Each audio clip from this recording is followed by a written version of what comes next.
ನಮಸ್ತೆ ಎಜಿ ನ್ಯೂಸ್ಗೆ ಸ್ವಾಗತ. ಮುಂಗಾರು ಮಳೆ ಕೈಕೊಟ್ಟ ಪರಿಣಾಮ ಬಿತ್ತನೆ ಮಾಡಿದ ಬೆಳೆಗಳು ಹಾನಿಗೊಳಗಾಗಿ ರೈತರು ಸಂಕಷ್ಟಕ್ಕೆ ಸಿಲುಕಿದ್ದು ಕೂಡಲೇ ಬರ ಪರಿಹಾರ ಹಾಗೂ ಬೆಳೆ ವಿಮೆ ಹಣ ಬಿಡುಗಡೆ ಮಾಡಬೇಕು ಅಂತ ಬಿಜೆಪಿ ನಾಯಕರು ರಾಜ್ಯ ಸರ್ಕಾರವನ್ನು ಆಗ್ರಹ ಮಾಡಿದ್ದಾರೆ. ಬಾಗಲಕೋಟೆ ತಾಲೂಕಿನ ವಿವಿಧ ಗ್ರಾಮಗಳಿಗೆ ಭೇಟಿ ಕೊಟ್ಟ ಬಿಜೆಪಿಯ ಮುಖಂಡರು ಹಾಗೂ ರೈತ ಮೋರ್ಚಾ ಪದಾಧಿಕಾರಿಗಳು ರೈತರ ಜಮೀನುಗಳಿಗೆ ತೆರಳಿ ಬೆಳೆಗಳ ಸ್ಥಿತಿಗತಿಗಳನ್ನು ಪರಿಶೀಲಿಸಿದ್ದಾರೆ. ಈ ಸಂದರ್ಭದಲ್ಲಿ ಗ್ರಾಮದಲ್ಲಿ ಹರಗಬಲ್ಲ ರೈತರ ಜಮೀನಿನಲ್ಲಿ ಬೆಳೆದಿದ್ದ ಸೂರ್ಯಕಾಂತಿ ಬೆಳೆಯನ್ನ ವೀಕ್ಷಿಸಿ ರೈತರೊಂದಿಗೆ ಚರ್ಚೆ ಮಾಡಿದ್ರು. ಮಳೆ ಕೊರತೆಯಿಂದಾಗಿ ಬಿತ್ತನೆ ಮಾಡಿದ್ದ ಬೆಳೆಗಳು ಹಾನಿಗೊಳಗಾಗಿದ್ದು ರೈತರು ಆರ್ಥಿಕ ಸಂಕಷ್ಟಕ್ಕೆ ಸಿಲುಕಿದ್ದಾರೆ. ರಾಜ್ಯ ಸರ್ಕಾರ ಇದುವರೆಗೆ ರೈತರ ನೆರವಿಗೆ ಸಮರ್ಪಕವಾಗಿ ಬಂದಿಲ್ಲ.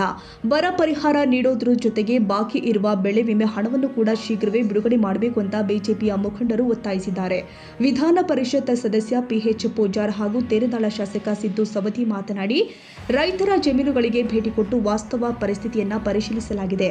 ಮಳೆ ಕೊರತೆಯಿಂದಾಗಿ ಬೆಳೆಗಳು ನಷ್ಟವಾಗಿರುವ ಹಿನ್ನೆಲೆ ಸರ್ಕಾರ ಕೂಡಲೇ ರೈತರಿಗೆ ಪರಿಹಾರ ಒದಗಿಸಬೇಕು ಅಂತ ಆಗ್ರಹ ಮಾಡಿದ್ರು.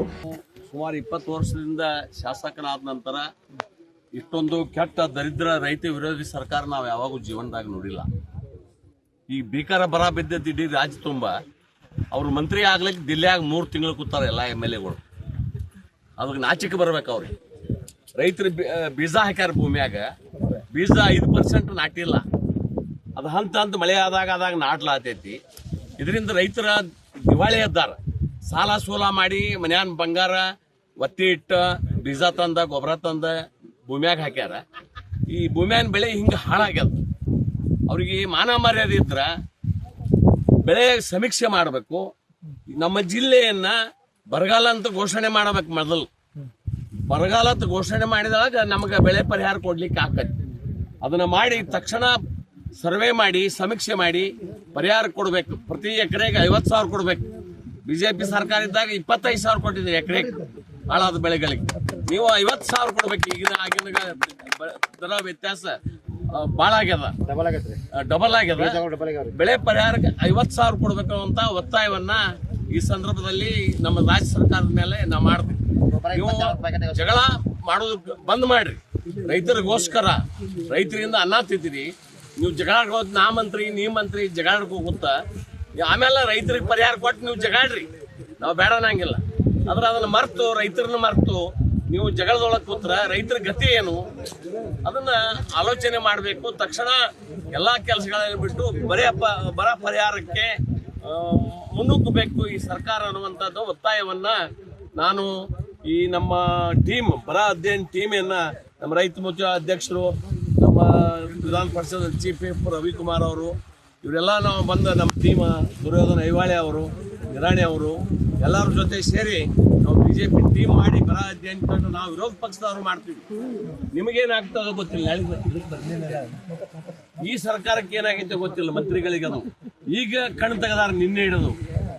ನಾವು ಬಿಜೆಪಿ ಅವರು ಇಡೀ ರಾಜ್ಯ ತುಂಬ ಜಿಲ್ಲಾ ವೈಸ್ ಪರಿಹಾರ ತಿರುಗಾಡಲಿ. ಈಗ ಹೆಚ್ಚಾಗಿ ನಿನ್ನೆ ನಮ್ಮ ನೂತನ ಜಿಲ್ಲಾ ಉಸ್ತುವಾರಿ ಸಚಿವರು ತಿರುಗಾಡೋದ್ರ ಜೊತೆ ಅವ್ರು ಜಗಳಾಡ್ತಾರ. ಇಂಥ ದರಿದ್ರನ ಮಂತ್ರಿ ಮಾಡ್ರ ನಮ್ಮ ಮಾರಿ ಹೆಂಗ್ ತೋರ್ಸೋದು, ಭ್ರಷ್ಟರನ್ನ ಮಂತ್ರಿ ಮಾಡ್ರಿ. ನಾವು ಇದು 8 ಎಕರೆ ಹೊಲ ರೀ, 4 ಎಕರೆ ಸುರ್ಪಾನ ಹಾಕಿನ್ರಿ. 4 ಎಕರೆದಾಗ 4 ಪ್ಯಾಕೆಟ್ ಗೊಬ್ಬರ ಹಾಕಿನ್ರಿ, ಎಕರೆಗೆ 1 ಪ್ಯಾಕೆಟ್ ಅಂತೇಳಿ. 4 ಪ್ಯಾಕೆಟ್ ಸೂರ್ಪಾನ ಬೀಜ ತಂದಿನ್ರಿ. 2200 ರೂಪಾಯಿ 1 ಪ್ಯಾಕೆಟ್ ರೀ. 2100 ರೂಪಾಯಿ ಕೊಟ್ಟು ಗೊಬ್ಬರ ತಂದಿನ್ರಿ. ಇಷ್ಟೆಲ್ಲ ಖರ್ಚು ಮಾಡೀನ್ರಿ. ಇದು ಮಳಿ ಆಲಾರಕ್ಕೆ ಇಷ್ಟು ಹಿಂದ ಮುಂದೆ ನಾಟೈತ್ರಿ. ಇದು ಮೊದಲು ಹುಟ್ಟಿದೆ, ಮೊದಲು ಹುಟ್ಟಿದ್ದು ಇದು ಇಕ್ಕಟ್ರಿ. 16,000 ರೂಪಾಯಿ ಖರ್ಚಾಗೈತ್ರಿ. ಬಿತ್ತೂರಿ ಇಲ್ರಿ 4 ಎಕರೆ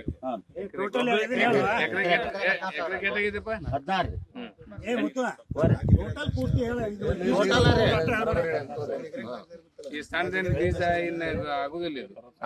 ಇದು ಬೆಳೆ ಆಗುದಿಲ್ರಿ. ಇದು ಯಾಕಂದ್ರೆ ಇದು ಮಳಿನ ಆಗಿಲ್ಲ ಅಂತಂದ್ರ ಏನ್ ಬೆಳಿತೈತ್ರಿ.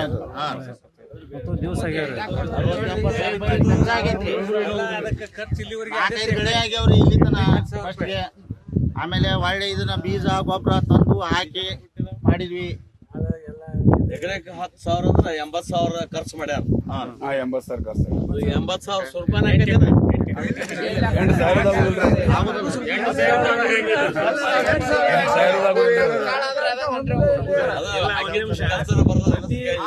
ಎಕರೆಗೆ ಎಷ್ಟು ಇಳುವರಿ ತೆಗಿತಿದ್ದೆ ಚಲೋ ಬೆಳೆ ಅಂತಂದ್ರೆ ನಾವು 8-9 ಕ್ವಿಂಟಲ್ ಎಷ್ಟಕ್ಕೆ ಮಾರ್ತಿದ್ದಿ? ರೇಟ್ ಸೀಸನ್ ಏನ್ ರೇಟ್ ಇರ್ತೈತ್ರಿ ಆ ರೇಟ್ ಕಮ್ಮಿ ಅಂದ್ರೆ ಒಂದು 6,000 7,000 ಕ್ವಿಂಟಲ್ ಮಾಡ್ತೀವಿ. ಈಗ ಬರ್ತೈತ್ರಿ ಈಗ ಆಗ್ತಾ ಇದೆ ಅಲ್ರಿ. ಇದ್ರೊಳಗ ಭಾಳ ಆದ್ರ 5% ಹಸಿ ಐತಿ. 5% ಅದ್ರೊಳಗಿಂದ ಹಸಿ ಇದ್ದಿದ್ದು ಎತ್ತರ ಆಗ್ಯದ. ಉಳಿದ 95% ಲಾಸ್ ಆಗೈತಿ. ಬೀಜ ನಾಟೇ ಇಲ್ಲ. ಈ ಬೆಳೆ ವೀಕ್ಷಣೆ ಬರಗಾಲ ಪರಿಸ್ಥಿತಿ ಒಳಗೆ ಬೆಳೆ ವೀಕ್ಷಣೆ ಮಾಡಲಿಕ್ಕೆ ಬಂದಿದ್ದಾರೆ. ತಾವು ಎಷ್ಟು ಜಮೀನಿನಲ್ಲಿ ಬೆಳೆ ಬೆಳೆದಿದ್ದೀರಿ? ನಿಮಗಾದಂತಹ ಹಾನಿ ಏನು? ಈಗ ಎಲ್ಲ ಸಚಿವರು ಬಂದಿದ್ದಾರೆ, ಅವರ ಜೊತೆ ತಮ್ಮ ಒಂದೆರಡು ಮಾತನ್ನ ಹೇಳಿ. ಹಲೋ ಸರ, ನಾವು ಒಂದು ಹೊಲ ಬಿತ್ತವ್ರಿ, ತೊಗರಿ ನಾಟಿಲ್ರಿ, ಮಳೆ ಆಗಲಿಲ್ಲ. 15,000 ರೂಪಾಯಿ ಬೀಜ ಗೊಬ್ಬರ ಏನು ಇದು ಆಗಲಿಲ್ಲ. ಹಿಂಗಾಗಿ ನಾವು ಬರಗಾಲ ಕಾಮಿಗೆ ಕೇಳಕ್ ಬಂದೇವ್ರಿ. ಈಗ ಸರ್ಕಾರ ಯಾವುದೇ ರೀತಿಯಿಂದ ನಿಮಗೆ ಕೂಲಂಕುಷವಾಗಿ ಜಿಲ್ಲಾಡಳಿತವಾಗಿ ಕೃಷಿ ಅಧಿಕಾರಿಗಳಾಗಲಿ ಬಂದು ನಿಮ್ಮ ಕ್ಷೇತ್ರಗಳಿಗೆ ನಿಮ್ಮ ಜಮೀನುಗಳಿಗೆ ಬಂದು ವೀಕ್ಷಣೆ ಮಾಡಿಲ್ಲ. ಯಾರು ಬಂದಿಲ್ಲ ಸರ್. ಈ ವಿಷಯಕ್ಕೆ ಸರ್ಕಾರಕ್ಕೆ ನೀವೇನು ಆಗ್ರಹ ಪಡಿಸ್ತೀರಿ? ನಾವು ಬೇಡ್ಕೊಳಕತ್ತೇವ್ರಿ. ನಾವು ನಮ್ಮ ಬಳಿ ಪರಿಹಾರ 50,000 ರೂಪಾಯಿ ಪರಿಹಾರ ಕೊಡ್ಬೇಕಂತ ಹೇಳ್ರಿ. ನಮ್ಮ ಜಿಲ್ಲೆಯಲ್ಲಿ ಪ್ರದೇಶ ಒಣಬೇಶ ಇದ್ದಂಥದ್ದು ಬಾಗಲಕೋಟೆ ಅನ್ನಬಹುದು, ಆ ಕಡೆ ಮುಧೋಳ ಅನ್ನಬಹುದು, ಗುಲ್ಬರ್ಗ ಅನ್ನಬಹುದು, ಆ ಕಡೆ ಬದಾಮಿ ಅನ್ನಬಹುದು, ಯಾವುದೇ ಜಿಲ್ಲೆಗಳ ಕ್ಷೇತ್ರಗಳಲ್ಲಿ ಮಳೆ ಅಲ್ಪ ಪ್ರಮಾಣದಾದಂಥದ್ದು, ಸಮರ್ಪಕವಾಗಿ ಮಳೆ ಆದಂತಹ ಉದಾಹರಣೆ ಆಗಲಿಲ್ಲ.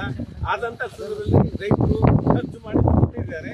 ಬಿತ್ತನೆ ಆದ ನಂತರ ಮಳೆ ಬರಬೇಕಾಗಿತ್ತು, ಆ ಮಳೆ ಬರಲಿಲ್ಲ, ಒಣಗಿ ಹೋಗುವಂಥ ಸ್ಥಿತಿ. ಇವತ್ತು ಕೂಡ ಒಂದು ಕಡೆ ಸಣ್ಣದಾಗಿ ಬೆಳೆದಂಥದ್ದು, ಒಂದು ಕಡೆ ಹೆಚ್ಚಿಗೆ ಬೆಳೆದಂಥದ್ದು. ಇದು ಪೀಕ್ ಬರುವಂಥ ಆಶೆ ಯಾರಿಗೂ ಇಲ್ಲ.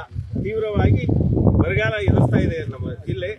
ಬರಗಾಲ ಕಾಮಗಾರಿ ಪ್ರಾರಂಭ ಮಾಡಬೇಕು ಅನ್ನುವಂಥ ಅಪೇಕ್ಷೆ ರೈತರಿಗೆ. ಎಕರೆಗೆ 50,000 ರೂಪಾಯಿ ಸೂರ್ಯಪಾನ ಆಗಲಿ, ಏನು ಉಳ್ಳಾಗಡ್ಡೆ ಆಗಲಿ ತೆಗಿತಾ ಇದ್ರು. ಆಮೇಲೆ ಗೊಂಜಾಳ ತೆಗಿತಾ ಇದ್ರು. ಎಲ್ಲ ಕೂಡ ಸರ್ವನಾಶ ಆಗಿದೆ. ತಕ್ಷಣ ತೊಗರಿ ಕೂಡ ಇಲ್ಲಿ ನಮ್ಮ ಏರಿಯಾದಲ್ಲಿ ಅಲ್ಲೆಲ್ಲಿ ಬಿತ್ತಿದಂಥದ್ದು.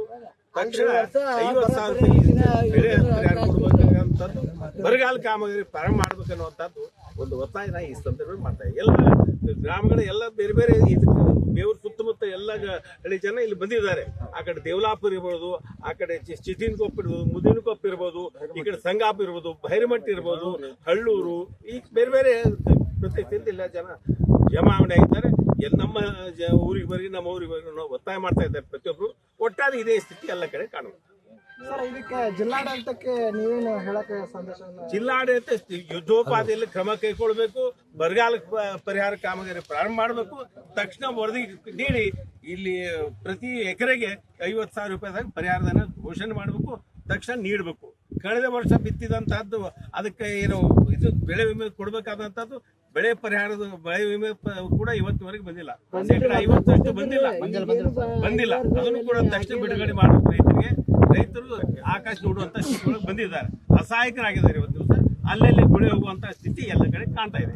ಸರ್, ಈಗ ರೈತರು ಎಲ್ಲ ಇಷ್ಟು ಕಷ್ಟಪಟ್ಟು ಬಿತ್ತನೆಯನ್ನ ಮಾಡಿದ್ದಾರೆ. ಅವರಿಗೆ ಈಗ ಸರ್ಕಾರ ಏನು ಹೇಳ್ತಾ ಇದೆ, ಕನಿಷ್ಠ ವೇತನ ಕಾಯ್ದೆ ಸರ್ಕಾರದ ಉದ್ಯೋಗಿಗಳಿಗೆ ಮಾಡಿದೆ, ಆದರೆ ರೈತರಿಗೆ ಯಾಕಿಲ್ಲ? ಇಷ್ಟು ಪ್ರಮಾಣದಲ್ಲಿ ಹಾನಿಯಾಗಿದೆ. ಇದಕ್ಕೋಸ್ಕರ ರೈತರಿಗೆ ಯಾವುದೇ ರೀತಿಯಿಂದ ಸಹಕಾರವನ್ನು ಸರ್ಕಾರ ಕೊಡ್ತಾ ಇಲ್ಲ. ಇದರ ಬಗ್ಗೆ ತಮ್ಮ ಅಭಿಪ್ರಾಯ? ಸರ್ಕಾರ ಕುಂಭಕರ್ಣನ ನಿದ್ರೆಯಲ್ಲಿದೆ.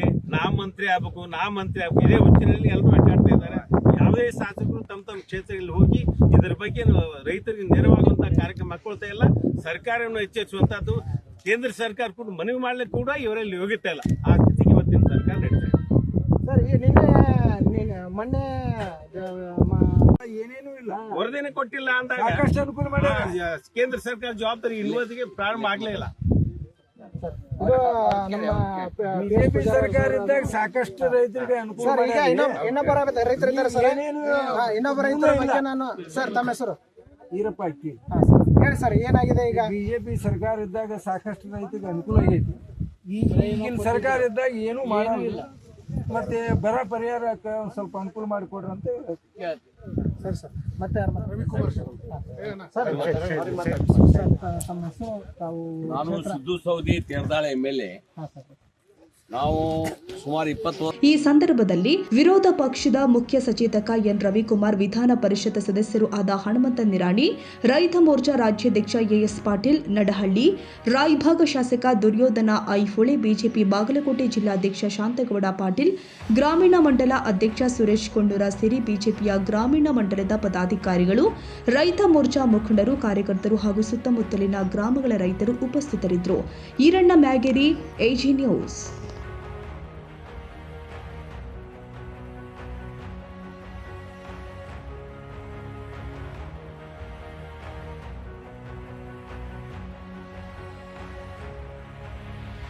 ಕನ್ನಡಿಗರ ಮೆಚ್ಚಿನ ನಿಮ್ಮ AJ 24/7 ನ್ಯೂಸ್ ಕನ್ನಡ ವಾಹಿನಿ ಇದೀಗ ಟಿವಿಯಲ್ಲಿ ಲಭ್ಯ. ವೇಳೆ ನೋಟಿಸ್ ಕೊಟ್ಟಿದ್ರೆ ವಾಪಸ್ ತಗೋತೀವಿ. ಇವತ್ತು ವಕ್ಫ್ ಪ್ರಾಪರ್ಟಿ ಅಂತೇಳಿ ಬರ್ತದೆ ಅಂತ ಹೇಳಿದ್ರೆ ರೈತರು ಬೀದಿಗೆ ಬದಲು ಏನ್ ಮಾಡ್ಬೇಕಾಗತ್ತೆ? ಯಾರು ವೋಟ್ ಹಾಕಲಿಲ್ಲ ಅಂದ್ರೆ ಗ್ಯಾರಂಟಿನೆಲ್ಲ ಸ್ಟಾಪ್ ಮಾಡ್ಬಿಡ್ತೀವಿ.